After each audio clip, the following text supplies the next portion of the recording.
Hey, je vais vous un petit truc à l'instant pour vous gagner en efficacité lorsque vous allez organiser des rencontres avec vos collègues. Quand on est dans Teams directement, on a une option qui s'appelle Workflow, une application, pardon, qui s'appelle Workflow, qui se retrouve ici là, dans votre barre d'outils. Et puis, si vous ne la voyez pas ici, simplement la rechercher. Une fois que ça va être fait, puis vous appuyez sur l'application Workflow, vous allez avoir une option qui s'appelle Find a Meeting Time.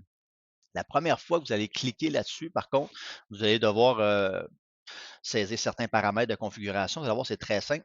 Autrement, vous allez avoir cette fenêtre-là. Cette fenêtre-là va vous permettre de venir, bon, évidemment, donner un titre, une description à votre invitation, la durée du meeting que vous décidez réserver, dont 25 minutes, 60 minutes, ainsi que à quel moment vous voulez séduire cette rencontre-là. Donc, en l'occurrence, ici, moi, c'est dès que possible. Donc, une fois qu'il fait ça, ce que ça va me permettre de faire, en fait, c'est que ça va aller voir le calendrier de tous et chacun qui participe à cette conversation. Donc, ça peut être une ou plusieurs personnes. Et ça va aller trouver le meilleur moment pour chacun en fonction de nos calendriers respectifs, nos disponibilités, nos heures de début et de fin de nos calendriers.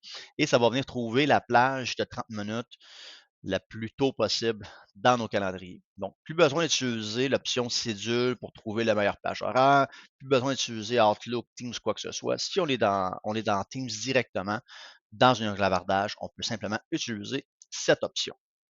On enjoy, c'est vraiment une très belle fonctionnalité. Et puis, si jamais vous voulez modifier un peu soit l'affichage ou les options disponibles lorsqu'on a fait préparer l'invitation, mais sachez que ça vous a créé un flux de travail dans l'application Power Automate, là, qui est disponible à travers vos services Microsoft 365. Et ça, c'est individuel, bien sûr, à chaque utilisateur dans le cas présent. Au plaisir.